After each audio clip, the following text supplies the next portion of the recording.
샬롬 샬롬 샬롬 샬롬 샬롬 샬롬. 하나님 사랑합니다. 여러분 주 안에서 사랑합니다. 여기다가 모두 손을 대고 있네. 네, 오늘 결박에서 자유함 속에서 기적이 일어났습니다. 뭐에서부터 결박에서 자유해지는 기적이 일어난 그 내용이 귀신 들린 아이를 고치는 사건 또 있죠. 두 가지죠. 우리 오늘 읽은 게 귀신 들린 사람을 고치시고 그리고 또한 혈루증 여인도 또한 고쳐주시고 예수님이 또 중간에 살짝 양념으로 이런 일이 있었습니다. 그리고 또한 회당장 야이로라 하는 사람이 자기의 아이가 외딸이 죽어간다라고 무릎을 꿇고 애통해하는 부분을 고치시는데 놀라운 것은 39절과 56절이 대비되는 말씀으로 나타납니다. 39절에는 가서 집에 가서 너 모든 사람들한테 전파해라 그러셨는데 56절에는 그 부모가 28절에 그 영이 돌아와 아이가 곧 일어나고는 예수께서 먹을 것을 주라 명하시니 56절에 그 부모가 놀랐는지라 예수께서 경고하사 뭐라고 그러셨어요? 이 일을 아무에게도 말하지 말라. 예수님께서는 두 가지 기적을 살리는 기적을 행하시고 하나는 온 성내에 전파하라 하나는 아무에게도 말하지 말아라 이렇게 말씀하시는 그 이유가 뭔지 오늘 함께 은혜를 나눠보도록 합니다. 이 바로 앞에는 바람과 물결을 잔잔케 하심으로 제자들을 놀라게 하셨던 기적이 나타나 있죠. 누가복음 8장 25절에 이렇게 증거하고 있습니다. 그들이 두려워하거늘 놀랍게 여겨 서로 말하되 그가 누구이기에 바람과 물을 명함에 순종하는 하더라고. 하나님 아니면 어떻게 바람과 물한테 야 너희들 잔잔해 그랬다고 금방 확 흉흉하던 바람이 일고 막 풍랑이 치면 바다가 잠잠해지겠냐는 거죠. 그죠? 우리가 생각해도 겁도 나고 놀랍기도 하고 신비하기도 하고 확 하는 생각이 들었던 이 사건이 바로 앞에 8장 25절에 나타나 있고 그리고 이제 26절부터는 귀신 들린 사람을 고치는 이러한 그 부분이 쭉 연결돼서 나타나는 게 오늘 본문 누가복음 8장의 기적의 역사. 예수님께서는 무엇을 위해서 이렇게 기적을 일으키셨나? 첫째는 아픈 사람들을 고쳐주시기 위해서, 둘째는 하나님의 영광을 나타내기 위해서. 그런데 세상 사람들이 보면 믿음에는 정신이 없고 뭐에만 정신이 있다? 와 하는 거에만 정신이 있을까봐 예수님이 가서 다 알려라 라고 얘기를 했다. 왜냐하면 귀신들이 다 떠나갔으니까 알려라 했다가 아이가 고쳐지고 살아난 사건은 또 아무에게도 말하지 말아라. 그것 때문에 사람들이 현혹될까봐. 오늘 이 세상도 이런 부분들의 것들이 얼마나 많은지, 무슨 조금 이상한 사건이 일어나면 사람들이 훅 몰리다가 그것도 별로 아닌 것 같으면 예이 하고 쏙 빠지는 건 믿음이 아니죠. 하나님을 믿는 것은 어제나 오늘이나 또한 항상 영원히 동일하시는 하나님의 말씀을 우리가 믿고 구하고 가야 된다.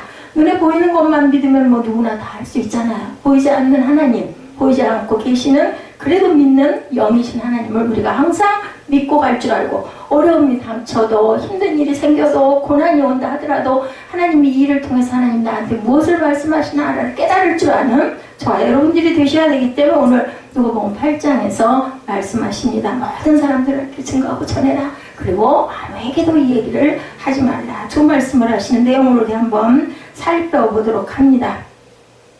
예수님은 분명히 당연히 그죠? 자연을 다스리는 능력이 있습니다. 왜 자연을 다스리는 능력이 있을까? 왜? 하나님이 세상을 지으셨기 때문에, 주인이니까. 늘 금고 얘기를 해서 미안하지만 목사님 딱 생각나는 게 그거예요. 그 어항 있잖아요. 어항 누가 만들어서 거기다 갖다 물고기 넣었어요? 우리가 예쁘게 그저 밑에다가 뭐 이쁜 돌도 깔아주고 수초도 넣어주고 그리고 또 거기 공기청정기 탁 꽂아주고 온도 조절 밑에 넣어주고 그리고는 원하는 물고기들 거기다 놔주잖아. 그렇기 때문에 누가 만들었어? 그 어항을 만든 거는 그 주인이 만들었어. 그러다 보니까 얼마든지 그 물고기를 꺼낼 수도 있고 넣어줄 수도 있고 따뜻한 물을 만들어줄 수도 있고 찬물을 만들어줄 수도 있고 공기청정기를 넣어가지고 공기를 깨끗하게 순하게 할 수도 있고 빼버려가지고 호탁한 그런 물을 만들 수도 있는 건 바로 주인 마음, 우리 요새 말로 시쳇말로 모야만. 그렇기 때문에 하나님께서는 물결도 잔잔하게 하실 수 있고 귀신 들린 자도 명에서 나와 그러니까 그 귀신이 막 떨고 어디다가 넣어달라고 그래? 군대 그 돼지 때 속에 넣어달라는데 하나님이 또 예수님이 그래 하고 돼지들 속으로 들어가게. 그래서 유대인들은 돼지고기를 안 먹어요. 부정하다고 해서 이런 일들이 있습니다. 예수님은 이렇게 자연을 다스리는 능력이 있고 천지와 만물을 창조하신 분이기 때문에 이번에는 귀신을 쫓아내므로 영적 권세가 있다라는 것을 사람들에게 많이들에게 다 알려라라고 선포하시는 내용이 있습니다. 바다를 잔잔케 하심으로 제자들의 입을 통해 시인하도록 하셨는데 이번에는 귀신의 입을 통하여 예수님이 누구인지를 말씀하도록 28절에 말씀하고 있습니다. 우리 28절 한번 볼까요? 뭐라고 말씀했어요? 28절 잠깐 보죠. 예수를 보고 부르짖음에 그 앞에 엎드려 큰 소리로 불러 이르되 지극히 높으신 하나님의 아들 예수여, 당신이 나와 무슨 상관이 있나이까? 당신께 구하노니 나를 괴롭히지 마소서. 귀신이 생각할 때는 와, 저 사람이 도대체 누군데 나를 이렇게 괴롭게 해. 막 속에서 누가 귀신 들린 그 사람은 어떻게 해요? 막 거품을 몰고 땅을 부르고 막 그냥 괴로워하거든요. 그런데 그게 누구냐면 우리가 볼 때는 사람인데 사실은 그 속에서 귀신이 구르고 귀신이 거품 흘리고 귀신이 몸부림을 치는 거야. 왜? 괴로우니까. 그러니까 28절에 이렇게 당신이 누구 가운데 나 이렇게 괴롭게 나랑 뭔 상관이 있어 나 이렇게 못 살게 구냐고 이렇게 얘기하는 부분이 나와 있죠. 자, 그래서 예수를 보고 부르짖음에 그 앞에 엎드려 큰 소리로 부르되 지극히 높으신 하나님의 아들 예수여. 지극히 높으신 하나님의 아들 예수. 안 해? 귀신은 알아. 사람은 몰라. 그 속에 귀신이 들렸는지 안 들렸는지. 누구를 알아? 귀신은 알아. 누구를? 하나님을 알아. 누구를? 예수님을 알아. 우리는 몰랐는데 유대인들은 아무도 모르는데 하나님의 아들이라는 거 저놈이 지가 누군데 하나님의 아들이라고 그래? 그래가지고 결국 나중에 어떻게 했어요? 십자가에 못 박아서 죽였어. 근데 누구는 알아? 귀신은 알았다라는 거예요. 사람이 얼마나 어리석은가.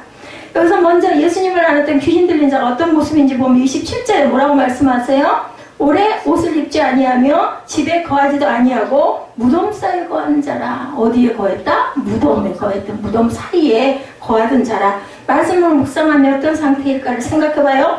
귀신 들렸다라는 말을 NIV 성경에서 보니까 데몬 패시드 이렇게 나와서 데몬 패시드라고 기록하고 있습니다. 그 뜻은 귀신 들렸다는 말은 귀신의 소유가 있었다라는 뜻을 갖고 있어요. 데몬이 패시드. 귀신 들린 순간부터 자연적 인간의 본성이 사라지고 귀신의 본성이 나타난다. 귀신이 들렸기 때문에 그 속을 뭐가 점령했기 때문에 귀신이 그 사람의 속을 점령했기 때문에 그 사람은 껍데기고 이제는 뭐가 그 안에서 판을 치고 활개를 친다? 귀신이 활개를 써. 그렇죠? 그래서 귀신 들리면은 이렇게 미치는 사람은 미친 영이 속에 들어가 있기 때문에 그 사람은 죽어 있는 거야. 나는 죽어 있는 거야. 아까 그 찬양하다가 목사님 눈물이 났는데 내 몸은 무엇이요? 성전이요. 당신은 무엇이요? 성전이요. 여러분 모두는 각자는 다 성전이야. 무슨 성전? 하나님의 성전. 왜 하나님의 성전일까 얘지야? 왜 하나님의 성전일까?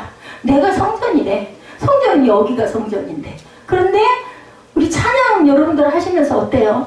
저는 찬양하면서 얼마나 은혜를 많이 받는지 몰라. 찬양의 가사가 구구절절 내 고백, 내가 원하는 소망, 내가 원하는 그 감사 이런 부분들이 가사에 너무나 많이 담겨있기 때문에 찬양하면서 목사님은 눈물이 많이 나요.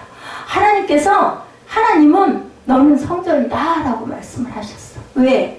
내 안에 하나님이 계시면은 아까 귀신이 그 사람 몸에 들어갔기 때문에 그 사람 몸은 껍데기고 그 사람은 사실은 사람이 아니라 뭐다? 귀신 들린 사람이야. 그냥 사람이 아니야. 근데 내 몸에 성령이 계시니까 너는 하나님의 성전이요. 그러니까 어떨 때 내가 하나님의 성전일까? 내 마음에 하나님의 성령이 계실 때. 만약에 내가 세상 것만 구하고 세상 것만 너무 좋아하고 하나님 잊어버렸어. 예배 싫어. 에이, 하기 싫어. 이렇게 되면 내 몸은 하나님의 성전이 아니야. 똑같은 예지고 똑같은 사무엘이고 똑같은 에스더인데 똑같은 이한나인데 내 마음 안에서 나 예배 드리기 싫어. 나 기도 너무 지겨워. 왜 자꾸 주일은 오는 거야. 나 주일날 늦잠 자고 싶은데 가기 싫어. 이러면 내 몸은 하나님의 거룩한 성전이 아니다. 아멘? 그렇기 위해서 우리 안에는 성령이 계시기 때문에 성전이라고 하나님께서 말씀을 하셨다. 여기도 똑같이 마음 안에 그 몸 안에 귀신이 들렸기 때문에 그 하나님의 성전이 아니라 귀신 들린 성전, 귀신의 전이다. 이렇게 우리가 생각할 수가 있다라는 거죠. 그래서 정말 중요한 것은 내 안에 무엇이 있는가가 중요하다. 특히나 내가 뭘 입고 무엇을 먹고 무엇을 끼고 무엇을 치장했는가 중요한 게 아니라 내 안에 누가 계신가가 정말 중요하다. 귀신 들렸다는 말은 귀신의 소유가 되었다라는 뜻이에요. 귀신 들린 순간부터 자연적 인간의 본성이 사라지고 귀신의 본성이 나타났다. 오늘 예수님이 거라사 지방에서 만난 도시에 사는 어떤 남자는 귀신의 특징을 이렇게 나타내 보여주고 있죠. 먼저 옷을 입지 않는다는 것은 부끄러움과 수치를 모른다. 미친 사람도 대부분 옷을 안 입잖아. 입으면 막 이상한 걸 입고 다니잖아. 그치? 얼굴도 막 이상하게 뭘 그렇게 막 발라대고 머리카락은 헝클어져가지고 그치? 우리 그 형상 알지? 요즘엔 없어요 그런 사람이. 예전에 목사님이 우리 예지만 할 때 그 전에 그때는 길에 가끔 미친 특히나 왜 여자들이 더 미쳤는지 몰라. 미친 남자는 없는데 미친 년들은 많았어. 가끔 하나씩 보면 신발도 짝짝이를 신고 옷도 이상하게 입고 막 윗옷은 다 벗어져 있고 아랫도리만 막 팬츠만 입고 돌아다니기도 하고 얼굴에는 무슨 물감을 막 얼룩덜룩 그리고 머리는 온통 산발을 해가지고 그리고는 손에는 꼭 뭘 들었냐면 밥 얻어먹을 양재기라고 그러나? 그런 거 하나를 들고 다녀. 왜? 밥 얻어먹어야 되니까. 그러고는 신은 절대로 똑바로 신는 게 없어. 맨발 아니면 한 짝은 신고 한 짝은 벗고. 그러고 뭐 안 씻었으니까 시커멓고 더럽지. 그래가지고 돌아다니면 애들이 줄줄 따라다녀. 뭘 그렇게 지금 같으면 아무도 안 따라다니 도망가지. 근데 그때는 그런 모습이 신기하기도 하고 재밌거리가 없으니까. 지금은 우리 휴대폰 하나만 탁 누르면 뭐 재밌는 게 너무 많은데 그땐 그런 게 없어. 그러다 보니까 미친년이 하나 나왔다 그러면 막 아이들이 막 우르르 따라다니는 그런 모습을 저는 많이 봤어요. 자, 옷을 입지 않는다는 것은 부끄러움과 수치를 모른다는 것. 귀신은 하나님의 영에 순종하지 않으므로 창조의 질서를 거스르죠. 예, 우리가 흔히 정상적이지 않다라는 말은 그냥 뭐 정확하게 얘기를 안 해도 지켜야 할 것들에서 벗어났다. 예의에서 벗어났다. 제가 교복을 입으니까 단정하니 예뻐 보이잖아. 근데 교복을 만약에 우리 사무엘이 가끔 잘 그러고 다니는데 넥타이를 다 단정하게 와이셔츠를 입고 목사님 그게 정말 그랬으면 좋겠네 우리 아들이 여기를 다 열어 제껴갖고 타이는 이렇게 하고 다니면 얼마나 안 단정해 보여. 와이셔츠 하얗게 탁 입고 여기다가 넥타이 탁 매고 속에다는 또 가디건 조끼를 탁 입고 저거를 탁 입으면 저 어디 학생이구나 다 크게 드러나고.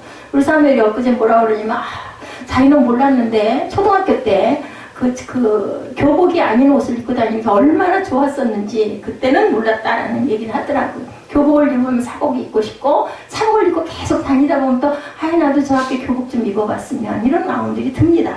목사님들은 다 교복을 입었어요. 그래가지고 1류고등학교, 2류고등학교, 3류고등학교 막 이런 게 있어가지고 서울 이화여자고등학교 유명했죠. 이화여자 경기 남자고등학교 1류고등학교들이. 그 여자 교복 보면 여기 탁 예쁜 이렇게 백한 마크가 탁 있고 카라에다가 빨리 세운 걸 보면 내가 입은 교복 그것은 별로 안 이뻐 보이고 그 학생이 입은 교복이 이렇게 부러웠는지 지금도 생각이 나요.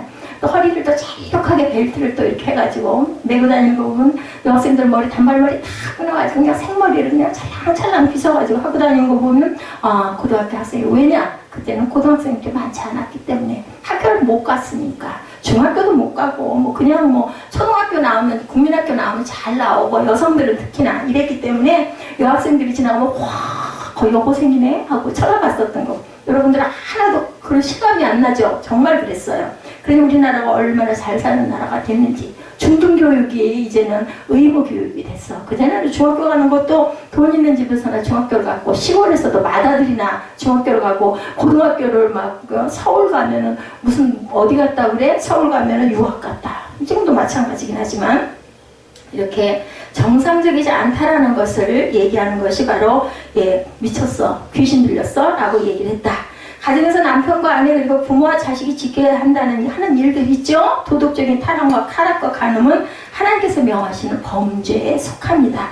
자, 그런데 부끄러움을 모르고 행하는 자들이 어떤 일들을 하고 있는지 가정의 결박은 지켜야 할 도리를 지키지 않으므로 그죠? 힘들게 하죠. 자식과 부모가 하고 싶은 대로 살 수 없는 것은 하나님께 주신 관계 안에서 살아가기 때문이다. 가끔은 그 관계가 너무 싫어. 그 관계에서 좀 벗어나고 싶어. 그냥 나 혼자 좀 있었으면 좋겠어. 왜 잔소리 좀 안 들었으면 좋겠어. 이런 마음, 결박에서 벗어나고 싶은 마음. 특별히 우리 사무엘이 자유롭죠. 그러면 부모님은 너무너무 마음이 아프고 애통해요. 본인은 그게 신나고 너무 좋아. 과연 그 길이 10년쯤 후에 어떻게 드러날 것인지 하나님이 역사하실 줄 믿습니다. 자, 관계는 사람이 살아가는 길이 있음을 보여주는 거예요. 관계에서 벗어나려고 그러고 그냥 나 혼자 룰루랄라 하고 싶다 이러면 가다가 말고 뭐를 잃어버려요? 길을 잃어버릴 수가 있다. 그런데 더구나 악한 영이 들어가면 더구나 그 길을 벗어나는 엉뚱한 길을 가게 된다. 우리가 흔히 하는 말 중에 전에도 제가 얘기 한 번 했죠. 지랄이라는 말. 그 뭐라고요? 길과 아래가 결합한다라는 뜻이 지랄한다. 그래서 길 아래로 걷는다. 길이 아닌 데로 간다. 결국 뭐다 미쳤다. 그죠? 지랄한다라는 거 저는 딱 해석을 하니까 미쳤구나. 이 뜻을 갖고 있습니다. 그잖아요. 지랄하는 게 멀쩡하게 가지고 지랄하겠습니까? 나라와 국민 사이의 갈등과 교회 안에 일어나는 갈등과 타락한 모습을 보면서 우리가 왜 기도를 해야 할까? 영적인 눈으로 보면 부끄러움과 수치를 모르고 행하는 일들이 영적인과 아주 밀접한 관계가 있기 때문이다. 부끄러움과 수치를 모르는 건 영적인 부분에 뭐가 되어 있다? 병들어 있다는 것을 우리가 알아야 된다. 두 번째, 오랫동안 자신의 집에 거하지 않았다. 예, 뭐죠? 옷을 제대로 입지 않았다. 첫째, 그죠? 둘째는 자신의 집에 거하지 않았다. 누가? 이 귀신 들린 사람이 무덤 사이에 살았다는 거죠. 부끄러움을 모르고 행하는 일들이 귀신의 특징이듯이 자신이 있어야 할 곳에 있지 않는 것이 역시 귀신의 특징이다. 제가 아까 얘기했잖아요. 길거리를 신발도 한 짝 신었다 한 짝 벗었다 두 발 다 맨발로 옷도 이상하게 걸친 듯 만든 거 별 평한 데가 다 들여다보고 그래서 애들이 줄줄 따라다녔어. 우리가 그 수치를 모르니까 막 아까슴도 다 드러내놓고 다니고 이러니까 아이들이 줄줄 따라다녔죠. 악한 영이 우리 속에 들어가면 이렇게 수치도 모르고 잘못된 일들을 행한다. 더 중요한 것은 잘못된 일을 행하지 않는다 할지라도 마땅히 해야 할 일을 절대 안 하려고 한다. 그래서 우리 요즘에 어디가 그렇게 붐벼요? 그 정신치료하는 쪽에 병원이 이렇게 붐비죠? 왜냐하면 우리 마음 안에는 조금씩 다 그런 부분들을 가지고 있대요. 정신적인 질환이라고 그러죠? 옛날에는 미쳤다 하면 큰 형이었는데 요즘에는 사람들이 약간씩 조금씩 제대로가 아닌 사람들이 너무 많기 때문에 정신과를 많이 찾아간다고 합니다. 이게 바로 마땅히 해야 할 일을 온전히 하지 않을 때 이런 결핍이 생긴다. 그런데 그 자리에 있지 않다? 무엇이 우리가 있어야 할 자리에 있는지를 못하도록 만드는 걸까? 뭐가? 더러운 귀신 들린 영이. 남편과 아내가 지켜야 할 마땅한 자리가 있죠. 목회자와 성도가 넘지 말아야 할 경계선이 분명히 있습니다. 한국 교회가 악한 영들에 의해 잘못되고 있는 현상 가운데 하나가 마땅히 지켜야 할 자리를 지키지 못하는 것에서 비롯된다. 목회자들이 지켜야 할 교회를 지키지 않고 권력과 명예의 자리로 나가려고 한다면은 그래서 뭐 국회의원이 되려고 하거나 시장이 되려고 하거나 뭐 대통령에 출마를 하거나 이런 목사님들도 계십니다. 물론 그런 재량이 있으면 그게 나쁘다는 것은 아닌데 그 주의 종의 자리에서는 이제는 물러나야 되겠죠. 그런 경우에는 자 그들은 정치인이 있어야 할 마땅한 자리에 있지 않고 목회자의 자리에 마땅할 자리에 있지 않고 자신들을 위해서 싸우고 있었다는 것을 우리가 알 수 있다. 뭐를 위해서? 명예와 권력을 위해서. 하나님의 영에 의한 감동이 아니죠. 그들의 모습을 보면서 귀신 들린 자 말고 어떻게 이들의 행동을 우리가 설명할 수가 있겠는가. 귀신 들렸다라는 건 미친 짓을 하고 길거리에서 소리를 지르고 그런 것들 뿐만이 아니라 멀쩡해 보이는 사람들이 자기의 임무에 충실하지 않고 다른 것을 넘보며 다른 데 정신이 빠져있는 것. 이것이 바로 온전한 제정신이 아니다라는 얘기들을 하는 거죠. 이런 상태를 얘기한다.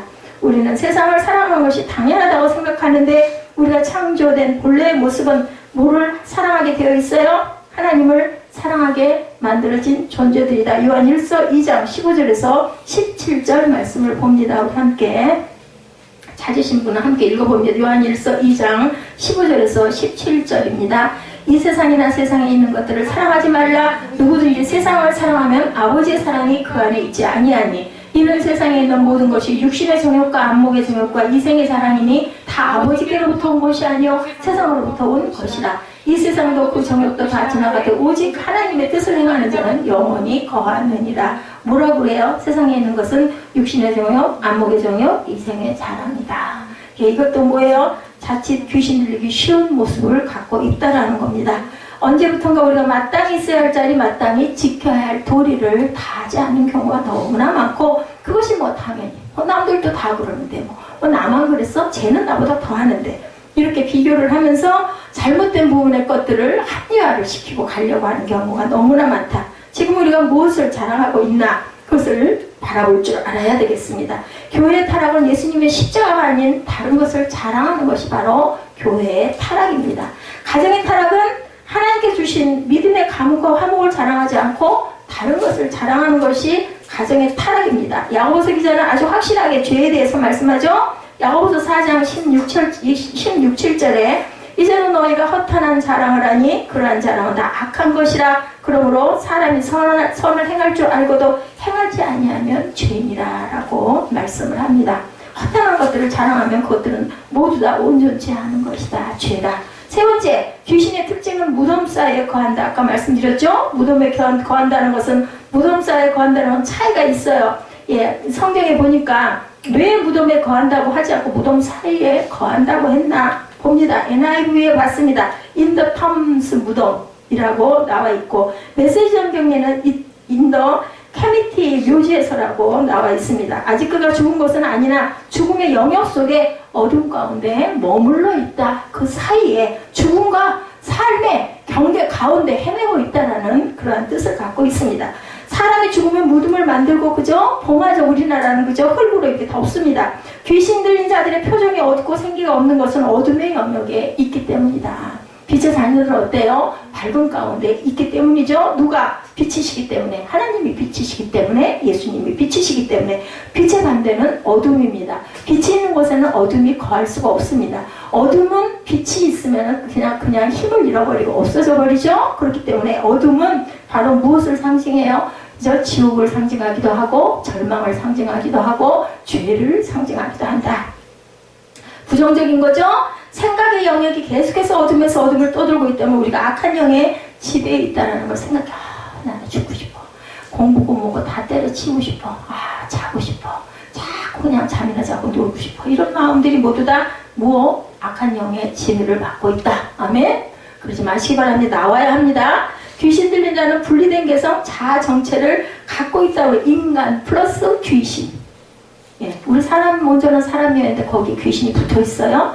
논리적이고 현실적인 대화가 가능합니다. 귀신 들린 사람도. 귀신 들린 자는 예수님을 지독히 혐오하고 관계 맺기를 무서워합니다. 왜? 빛이니까. 빛이 내 안에 들어오면 내가 살 수가 없으니까. 죽게 되니까. 그러니까 싫어하죠.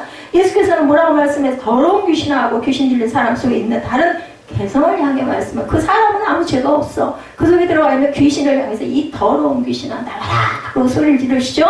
귀신인 예수님을 만납니다. 이렇게 돼서 예수께서 더러운 귀신을 만났을 때 하신 명령은 더러운 귀신아 그 사람에게서 나오라. 오늘 본문에도 이렇게 말씀하고 있죠. 거기 어디예요? 찾아볼까요? 귀신 들린 사람에게 소리치는 거. 자,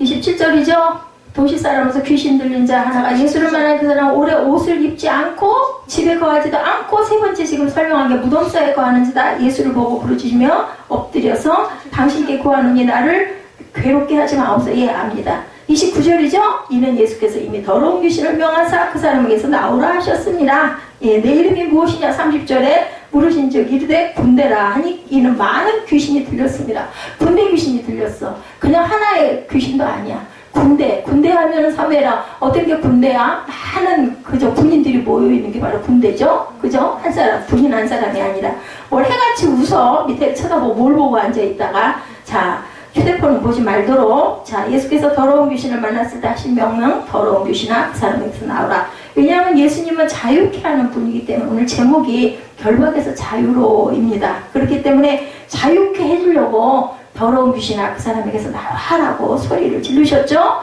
우리의 결박을 푸시기 위해서 오셨어요. 주님께서는. 그리고 오늘도 우리가 주님을 받아들이라고 저와 여러분이 이렇게 함께 기쁘게 찬양하고 예배를 드리고 말씀 속에서 어떤 은혜가 있나 말씀을 깊이 깨달아 알라고 성령께서 이한나 목사를 통해서 여러분에게 선포해서 증거합니다. 결박에서 풀려나는 것이 축복과 감사가 되지 못한다는 것을 말씀하고 있는 거다. 자, 예수께서 우리 결박을 푸시기 위해서 오셔서 우리가 주님을 받아들일 준비가 되어 있지 않다면 그 예배가 너무 힘들고 너무 지루하고 왜 이렇게 시간은 빨리 안 가고 왜 이렇게 설교는 길어 이 마음이 들고 아이고 듣는 말씀마다 내가 너무너무 잘하는 말씀이고 맞아 우리 옳습니다 아멘 하는 마음이 계속 들면 그것은 우리 마음이, 우리 눈이 열려 있어서 누구와 접하고 있다? 성령과 동행하고 있다는 것을 우리가 알 수가 있다.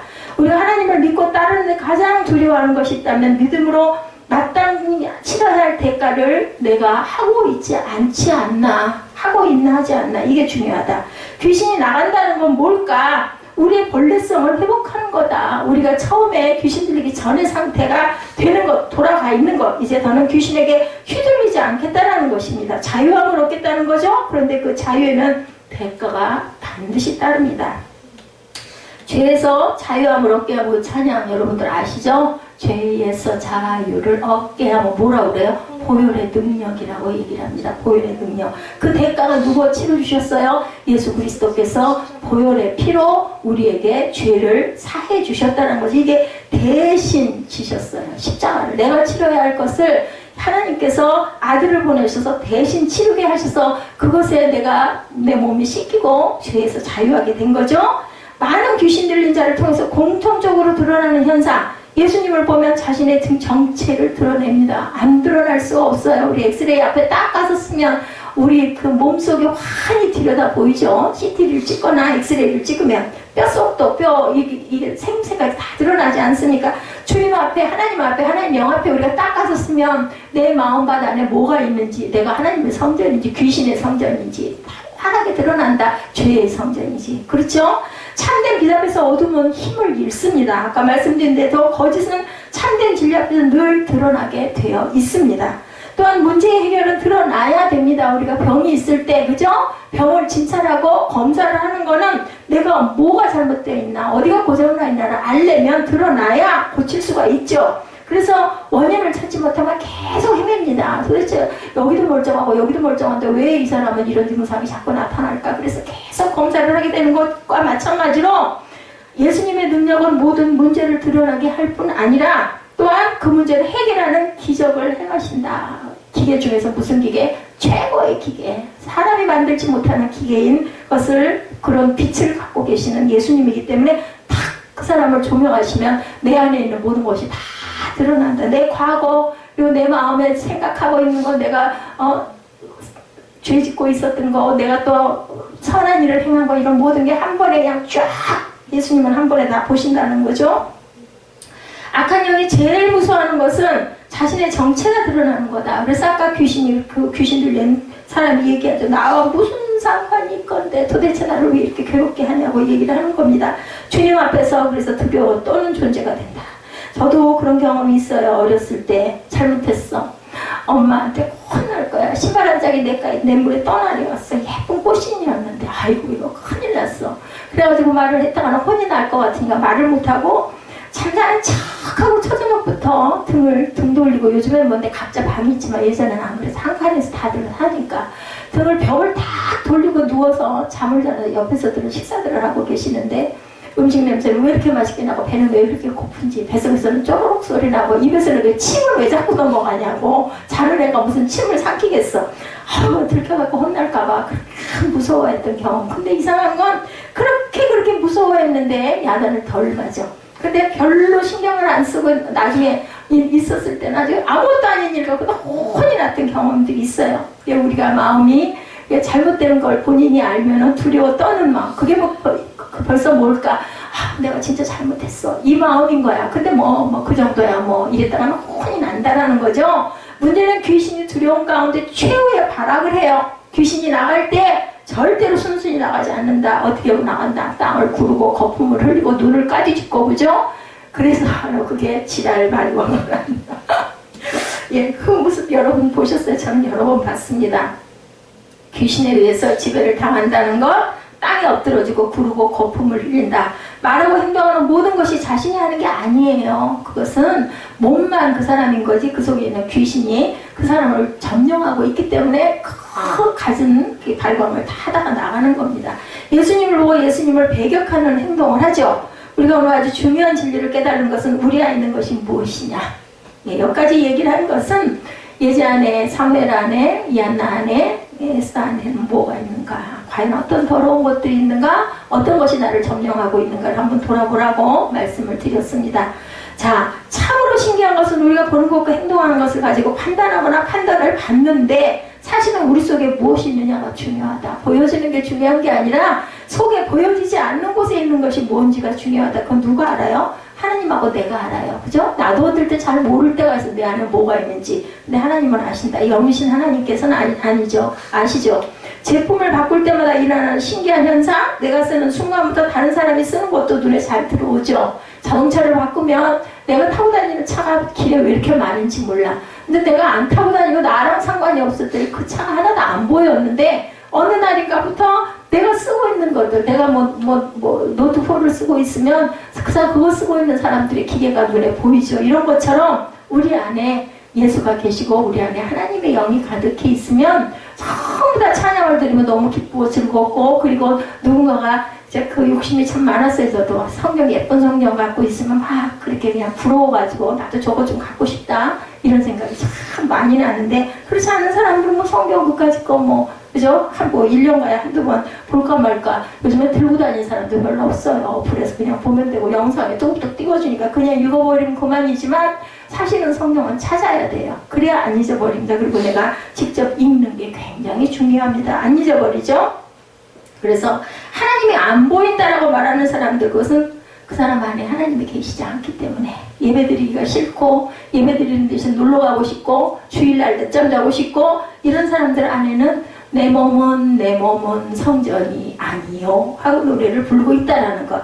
신앙이라는 것은 내가 예수께 적응해 가는 것이다. 내 눈이 예수님의 눈길을 따라가는 것, 닮아가는 것이라고 그러죠. 그래서 우리가 뭐가 돼야 된다? 작은 예수가 돼야 된다고 말합니다. 술에서 자유하기 위해서는 술을 끊어야 되죠. 잘못된 관계를 청산하기 위해서는 그 관계를 끊어야 됩니다. 그런데 이 정상적인 삶을 포기해야 하는 쾌락의 문제, 경제적인 손실의 문제도 있죠. 두려움은 얻는 것에 대한 가치보다 잃는 것에 대한 불안이 클 때, 그죠? 그럴 때 굉장히 아깝죠. 이러한 두려움은 우리가 얼마나 진리의 무죄한가를 보여주는데, 진리를 알지니 진리가 너희를 자유케 하리라고 분명히 주님이 말씀을 하셨는데, 진리를 모르기 때문에 다른 두려움의 노예가 되어간다.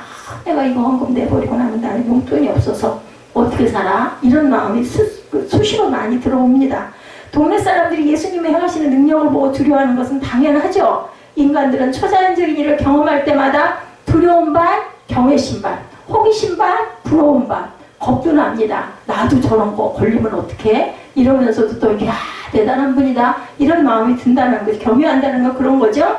그런데 이 두려움의 종류를 구분할 줄 우리가 알아야 된다.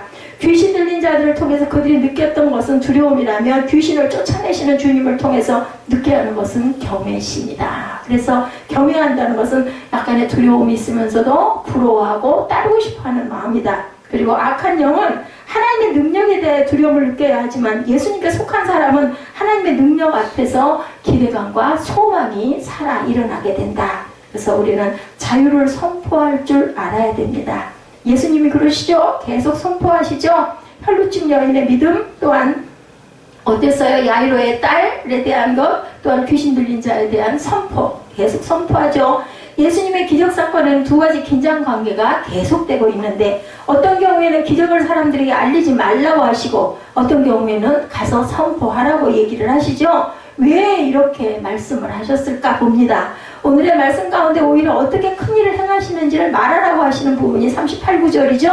귀신 나간 사람이 함께 있기를 구하였으나 예수께서 그를 보내시며 이르되 39절에 집으로 돌아가 하나님이 내게 어떻게 큰일을 행하셨는지를 말하라 하시니, 그가 가서 예수께서 자기에게 어떻게 큰일을 행하셨는지를 온 성내에 전파하니라. 오늘의 말씀 역시 예수님의 기적을 일으키신 이유와 목적에 충실하다는 것을 우리가 알아야 되겠다. 예수님은 기적을 그냥 행하시지 않았어요.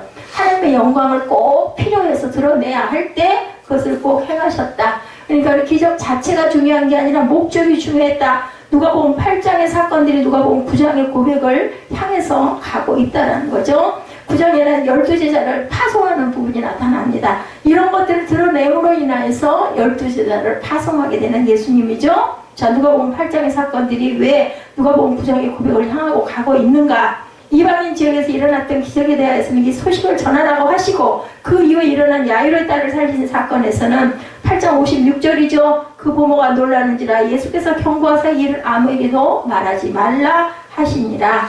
이것이 전적으로 우리들이 생각할 때 이방인들에게 놀라운 기사와 이적이 예수님을 받아들이는 데 도움이 되었지만, 유대인들에게 예수님의 기적은 기사와 표적을 구하는 사람들이 욕망으로 몰려갈 수 있기 때문에 그 욕망을 재워야 되겠다고 생각을 한 거예요. 그러니까 그 기적 자체가 하나의 신앙이 되면 그것도 우상이 되기 때문에 가서 얘기하지 말라고 얘기를 했다는 거죠.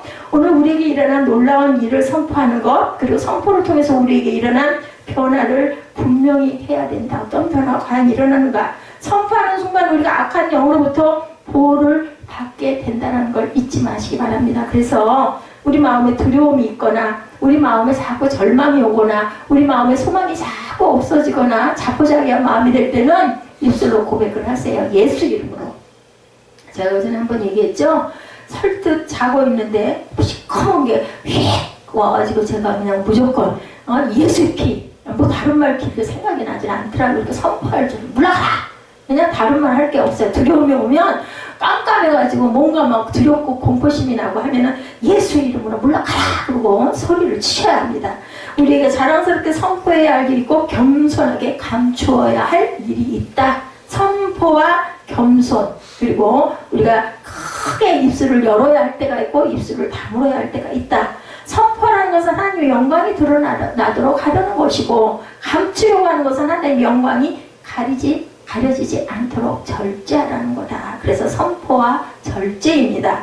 기적이 우리 신앙의 목적은 아니지만 우리 신앙의 표지판이 되도록 살아가야 되는데, 기적이 또 다른 기적을 낳는 욕망으로 이어져서는 안 되고, 기적을 행하시는 하나님께 대한 믿음의 고백으로 이어져야 되겠다. 그 기적 자체에 끌려다녀서는 안 되고, 그것으로 인해서 내가 더욱더 겸손해지고 하나님을 경외하는 마음이 돼야 되겠다. 그렇기 때문에 예수님께서는 가서 알려라. 그 다음에는 절대로 얘기하지 말아라. 뭐해라? 절제해라 말씀합니다. 두 번째, 예수님이 사람 대하는 방식은 내 눈안에 예수만 보이는 것이 바로 예수님의 사람에 대하는 방식입니다. 내 눈에 자꾸 교회가 자꾸 보이고 성전이 자꾸 좋고, 그죠? 교회 물품들을 보면 뭔가 자꾸 호기심이 가고 만지고 싶고 닦고 싶고 이런 마음이 생깁니다. 본문은 회당장 야이로의 딸을 살린 사건으로 넘어갑니다. 예수님의 관심은 언제나 개인적이시다. 그것을 알아야 됩니다. 예수께서 돌아오시면 우리가 환영하니 이는 다 기다렸습니다. 누가복음 8장 40절에서 41절이죠. 이에 회당장인 야이로라는 사람이 와서 예수의 발 아래 엎드려 자기 집에 오시기를 간구하니, 이제는 그죠? 사람 속에 들려있던 귀신이 어디로? 돼지한테 먹혀진 그 다음 부분입니다. 거짓은 참된 진리 앞에서 늘 드러나게 되어 있죠. 또한 문제 해결은 드러나야 가능하다고도 아까 말씀드렸습니다. 하나님의 능력은 모든 문제를 드러나게 할 뿐 아니라 문제를 해결하는 기적을 행하시는 것이 바로 하나님의 능력인데, 종종 하나님이 안 보인다라고 하는 것은 우리 안에, 내 안에 그 하나님이 안 계시기 때문에 아까 말씀드린 대로 내가 쓰고 있는 것, 내가 좋아하는 것은 얼른 보이죠. 이런 것처럼 하나님 말씀이 내 귀에 안 들어와. 너무 지루해. 하나님이 어딨어? 이렇게 얘기하는 사람은 그 안에 하나님이 안 계시기 때문이다. 자, 무리가 환영하니 하고 얘기합니다. 이렇게 마을 사람들이 대대적으로 예수님을 환영했는데 예수님은 이제 야이로라 하는 사람에게만 집중을 하셨어요. 신약 성경에 보면 예수께서 대중의 관심을 가지시면서 어떤 대중적인 인기몰이나 대중적인 호소를 하신 일이 한 번도 없으십니다. 대중들 앞에서 모든 사람이 일치된 지지를 얻으시려고 시도하거나 애쓰신 적이 없으셨다. 우리가 이 사실을 꼭 기억해야 되는데, 복음서를 아무리 살펴봐도 예수께서 대중들의 공통된 지지와 인정을 받으려고 그저 정치적인 행보를 하려고 시도하신 적이 없습니다. 예수님 주변에는 많은 군중이 있었지만 예수님의 관심은 항상 한 영혼에게만 집중되어 있었다. 41절에 말씀을 하시죠. 이제 회당장 야이로라는 사람이 와서 예수의 발 앞에 엎드려 자기 집에 오시기를 간구하니 하고 얘기합니다. 이는 자기에게 12살 된 외딸이 있어 죽어감이라 예수께서 하실 때 무리가 밀려들더라. 근데 그 사이에 살짝 끼어서 혈루증 여인의 모습이 나타나죠. 그리고 예수님은 옷가에 손댄 여인을 압니다. 누구냐? 라고 얘기를 하는데 한 사람에게 집중하는 모습이 여기도 나타납니다. 자, 한 영혼을 뭐보다 귀하게 여기신다? 천하보다 귀하게 여기신다. 그렇기 때문에 우리 교회가 영혼이 적다고 해서 그거 갖고 낙심하거나 군중심리 때문에 물론 그건 있습니다. 사람이 많은 곳에서 예배를 드리고 하다 보면 박수치는 소리도 더 뜨겁고 찬양 소리 소리도 더 크고, 그죠? 기도하는 소리 더 크고 하다 보면 나도 막 열정이 납니다. 그런데 그렇지 않은 경우에는 힘이 자꾸 빠지게 되고, 그죠? 자꾸 다른 마음이 들어오기도 합니다. 오히려 거꾸로 생각해서 그런 가운데서 우리가 온 마음을 들여서 예배할 수 있다는 것은 그만큼 예수님께 집중하는 마음들이 크고 사랑이 크다라고도 볼 수가 있다라는 것. 그래서 예수님의 손을 붙잡지 못했더라면은 내 동료가 붙잡은 것이 꼭 내가 붙잡은 것 같은 느낌을 갖게 된다. 그래서 한 영혼은 결국은 군중을 귀하게 여기시는 그 결과를 가져온다. 한 사람 손, 한 사람 손 자꾸 붙들면, 신학교 때는 그래서 우리는 기도할 때 다 둘러서가지고 손들을 다, 뭐 처음에는 저는 좀 그랬어요. 남자하고들 다 남성들이잖아요. 아이들이 아니잖아요. 신학교 오신 분들은 40대도 있고 막 이래야 50대도 있고 30대도 물론 있고 20대도 있지만 다 손을 잡아요. 뭐 남녀 뭐 상관없어. 잠을 잘 때도 그냥 한 방에서 다 자고. 참 그게 이상했는데 그건 제가 좀 이상했던 거예요. 그냥 잡으면 막 기도를 합니다. 뭐 양쪽에 쫙 둘러 둥그렇게 모여서가지고 손을 붙잡고 막 통성으로 기도 제목들이 나와 있죠. 뭐 누구는 어떤 기도 하면 막 다 같이 그래가지고 뭐 누구 기도 뭐 하다 보면 뭐 1시간도 가고 2시간도 가고 뭐 힘든지도 모르고 막 그냥 열심히 기도를 하면 막 나도 모르게 눈물이 나고 그냥 마음이 하나님께 가는 그 감동 정말 좋아요. 그래서 신학교 때 기도했던 것만큼, 신학교 때 하나님과 교통했던 것만큼 그 마음을 가지고 교회들을 개척을 하는데 살롱하고, 그죠? 그 예배 드리는 사람이라고 내 가족밖에 없고 막 이럴 때는 주의 종들도 힘이 연약해지니까 자꾸 마음이 내려앉아져요. 그럴 때일수록 우리는 누구의 손을 굳게 붙잡아야 되겠다. 하나님의 손을 굳게 붙잡아야 되겠다. 왜냐하면 저는 요즘에 정말 귀하게 생각합니다. 한 영혼이 천하보다 귀한데 천하가 얼마나 커야. 근데 우리 교회에 3명이 모여있으면 천하가 3개가 모여있어. 4이 모여있으면 천하가 모여있어. 한 영혼이 귀하고 예수님이 한 영혼에게 초점을 모았다면 나도 한 영혼을 고치자. 내가 살아있는 한까지는 그 한 영혼이 하나님의 귀한 자녀가 되고 하나님의 귀한 그런 사역자들이 된다면 세상에 빛으로 드러날 수 있는 역사를 일으킨다면 그것이 내가 하고 가야 할 임무가 아닌가. 저는 요즘에 그런 생각을 참 많이 합니다. 그것도 얼마나 감사할까. 이렇게 할 수 있으니까. 이렇게 예배하면서 내가 또 은혜를 받고 눈물이 흘러날 수 있을 만큼의 마음의 감동이 이건 누가 하시는 것? 성령이 하시는 것. 그러면 내 마음은, 내 몸은 성전이요. 당신도 성전이요. 이렇게 고백하고 찬양할 수 있는 이 환경을 주신 하나님의 은혜가 얼마나 감사할까. 이거는 일부러 만든 것도 아니고 내가 원해서 한 것도 아니고 하나님이 주신 선물이거든요. 그래서 저는 늘 그게 너무너무 감사합니다. 내 몸이 건강치 못함에도 불구하고 내가 집중하게 할 수 있고 은혜 받게 할 수 있고 항상 하나님의 말씀을 증거하게 할 수 있는 하나님이 얼마나 감사한가. 이래서 필립 연시와 리처드 포스트의 최근 일화 이런 이야기가 있습니다. 오늘날에도 정말 예수님을 닮은 분들의 특징은 한 사람 한 사람으로 하여금 저분이 나를 매우 특별하게 대해주신다는 느낌을 갖게 한다. 예수님은 대중인기식으로 사람들에게 대하지 않았다. 결코 사람의 n분의 1로 대하시지 않고 그 한 사람을 전부로 생각을 하셨다라는 거죠. 테레사 수녀에게 기자가 질문합니다. 당신은 이 세상에 기아에 허덕이는 인구가 얼마나 많은데 수십만인데 그 몇 명 그 공동체에서 그 몇십 명 그거 가지고 그게 다 깨끗하게 구제가 되고 치유가 되겠습니까? 물어보니까 테레사 수녀님이 그렇게 얘기를 하시더래요. 하나님이 제게 주신 분량은 제가 지금 만나고 있고 바라보는 사람들입니다. 저는 이것을 순종해서 할 뿐입니다. 바로 이게 한 영혼 한 영혼을 귀하게 여기신다. 크게 목회하시는 분들도 많죠. 그런데 또 이렇게 이한나 목사처럼 이렇게 가족 중심으로 작게도 하나님 말씀을 전하면서 내가 변화되고 내가 은혜 받고 그리고 한 영혼에게라도 하나님의 은혜를 증거할 수 있는 그런 그릇으로 세워주셨다는 것도 얼마나 하나님의 큰 축복인지 이런 생각을 하게 됩니다. 그래서 예수님은 이런 대중인기에 그렇게 연연해 하시지 않았다. 결코 사람을 n분의 1로 대하시지 않고 한 사람을 천하보다 귀한 영혼으로 보시죠. 오늘날 세계 인구가 뭐 20억이다 30억이다 얘기합니다. 그러면 주님이 나를 20억분의 1로 대하시겠느냐는 거 아니라는 거죠. 한 영혼이 네 한 영혼이 천하보다 귀하다라고 항상 말씀을 하시지 20억 명 중에 한 사람이라고는 절대 생각하시지 않는다. 여러분도 그 마음으로 하나님을 대하시기 바랍니다. 나 하나가 정말 전체로 하나님 나를 품어주신다. 누구의 사랑처럼? 세상에서 가장 쉽게 표현할 수 있는 내 엄마의 사랑처럼 나를 정말 야단을 치기도 하고 눈을 흘기고 가끔은 미운 소리도 하지만 그게 왜? 사랑하기 때문에 그러는 거 아시죠 여러분들? 신약성경 전체가 그렇지만 특히 오늘 본문은 예수님이 야이로를 대하는 방식은 그 중간에 갑자기 기어든 혈류병 여인을 대하는 방식도 또한 그렇죠? 우리가 사람들을 대하는 방식도 그와 같아야 하겠다. 마더 테레사가 사람들을 대하는 방식도 아까 말씀드린 대로 마찬가지다. 오직 그 사람만이 내가 지금 바라보고 내가 치유하고 있는 내가 돌보는 이 사람이 나의 전부다. 이런 마음으로 우리는 대해야 되겠다.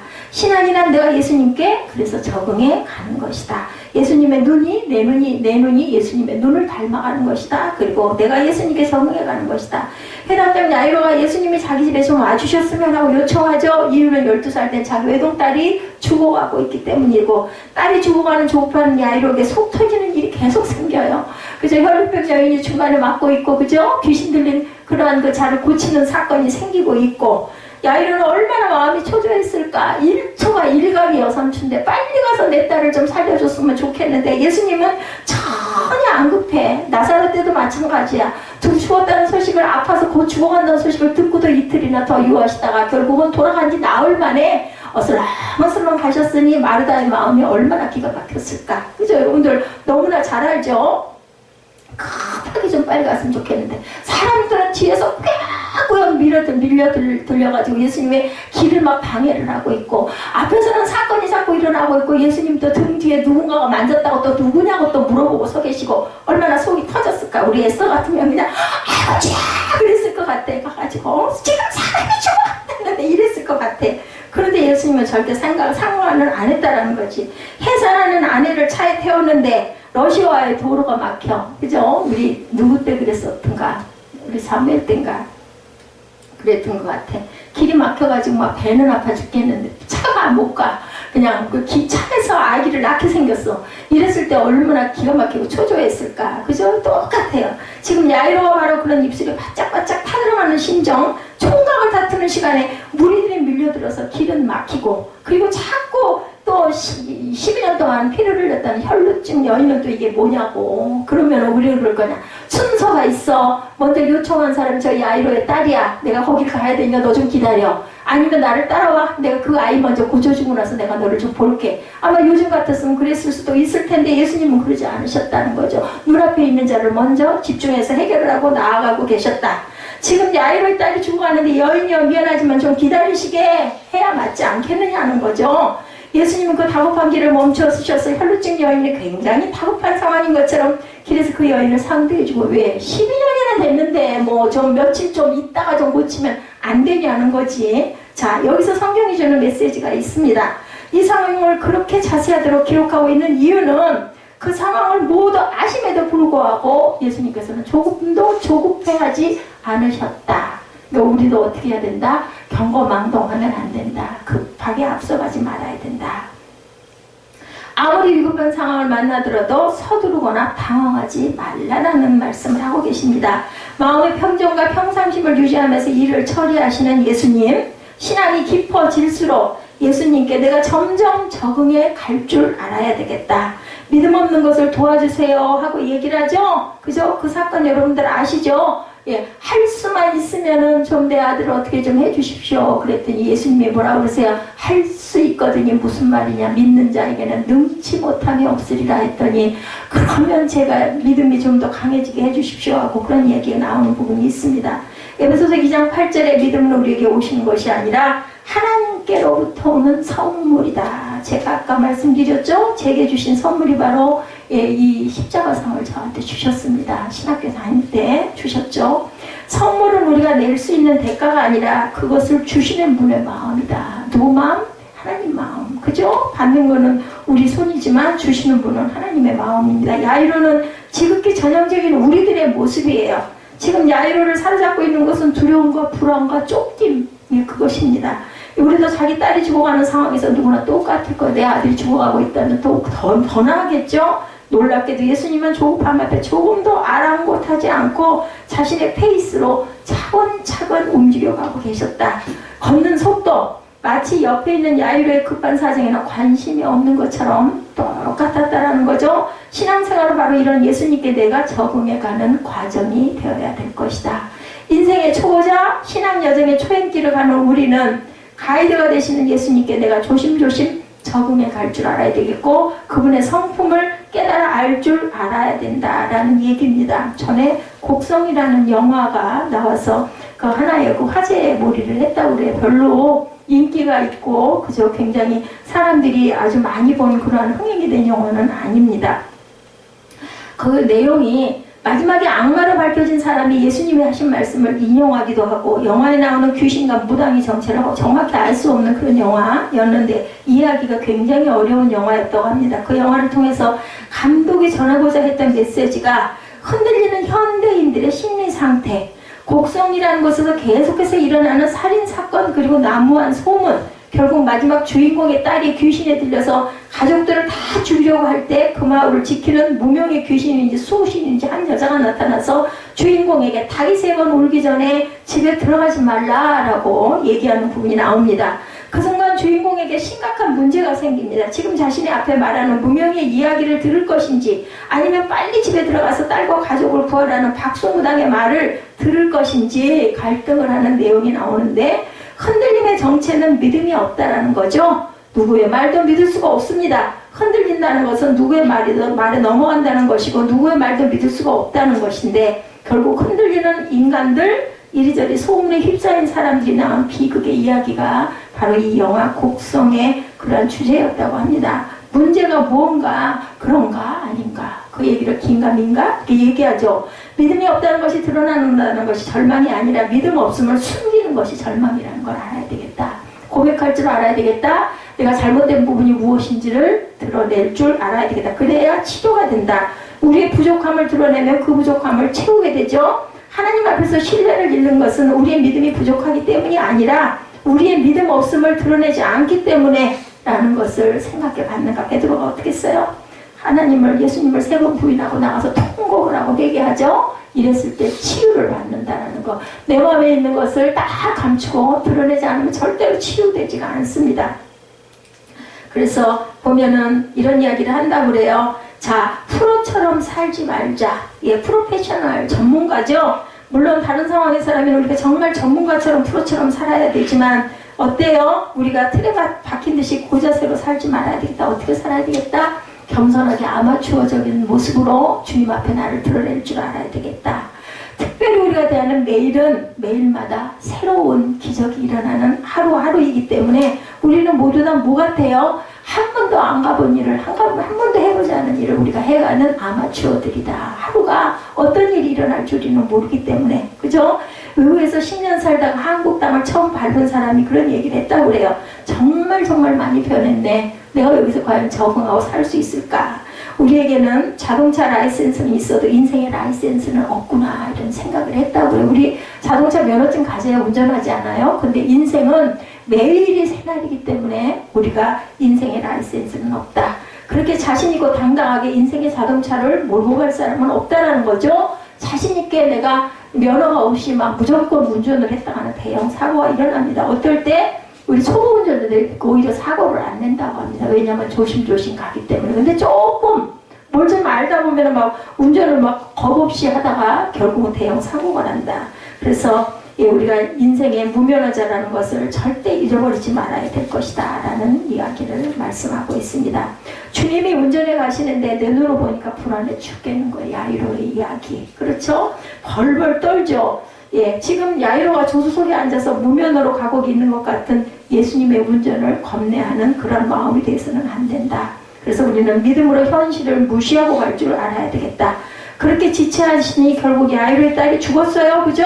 49절에 아직 말씀하실 때 이 말씀의 뜻은 대화가 아직도 끝나지 않았다라는 뜻이에요. 굉장히 길다. 야이로의 속 터짐은 이제 원망의 단계로 발전해 나갑니다. 나사로가 죽었을 때도 그랬죠? 누가 그랬어요? 동생이 마르다가 마리아가 두 사람이 다 그럽니다. 예수님에게 있었더라면 우리 오빠는 죽지 않았을 것을요. 이런 얘기하죠. 내 딸이 지금 숨을 헐떡거리며 끊어질 지경인데 도와주러 가는 우리 딸에게 가겠다는 분이 길에서 여자랑 또 뭐 하시는 거야? 이런 마음 계속 생긴다라는 거죠.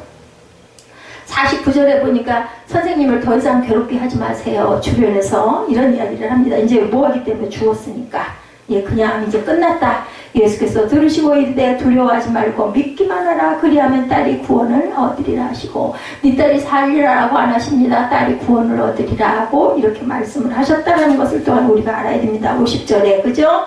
Don't be afraid, just believe and she will be healed.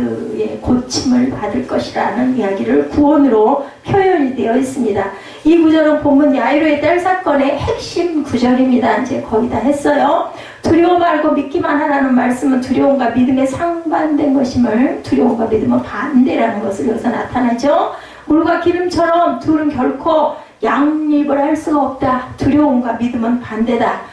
예, 우리가 각자의 과거를, 지난날을 생각해보면 두려움과 믿음의 선택의 갈린 길에서 내 명예를 잃을까봐 두려워서, 내 물질을 잃을까봐 두려워서, 내 자산을 잃을까 두려워서 우리가 결국 믿음을 택하지 못했던 적이 있습니다. 그래서 우리는 큰 교훈을 얻었을 것은 다시는 그런 선택 안 할 거야. 아, 내가 그때 잘못했어. 절대 이제는 그렇게 안 할 거야. 이러죠.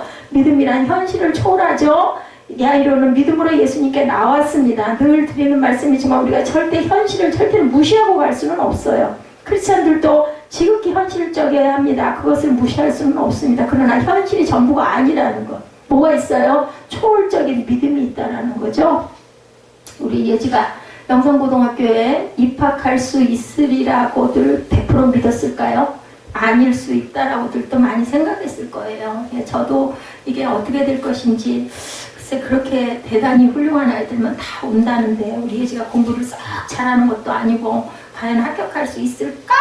했었습니다. 그랬더니 하나님께서 한 열흘쯤 전에 분명히 걔는 합격할 것이다. 저는 그 학교가 크리스찬 학교인지 몰랐어요. 그런 말씀을 주셔서 제가 그때부터 선포를 했죠. 하나님이 합격할 것이라고 말씀하셨다. 뭐 예지한테도 아마 얘기했을 겁니다. 예, 우리는 이렇게 한치 앞을 무면허자들이에요. 전부 다 인생의 앞길을 모릅니다. 바랄 수 없는 중에도 바라는 것이 믿음입니다. 바랄 수 있는 것을 믿는 것은 믿음이 아니에요. 할 수 있는 건데. 사람이 할 수 있는 건 사람이 하면 됩니다. 사람이 할 수 없는 것을 바라보고 믿을 줄 아는 그 믿음을 우리는 믿습니다. 그렇기 때문에 우리는 뭐 해야 된다? 기도해야 됩니다. 기도하면 하나님께서 영감을 주시죠. 그런데 신비한 것은 바랄 수 없는 중에 바라는 믿음을 주님이 우리에게 주신다는 거. 뭐 하면? 믿고 구하기만 하면 답이 나와 있어요. 믿고 구하면.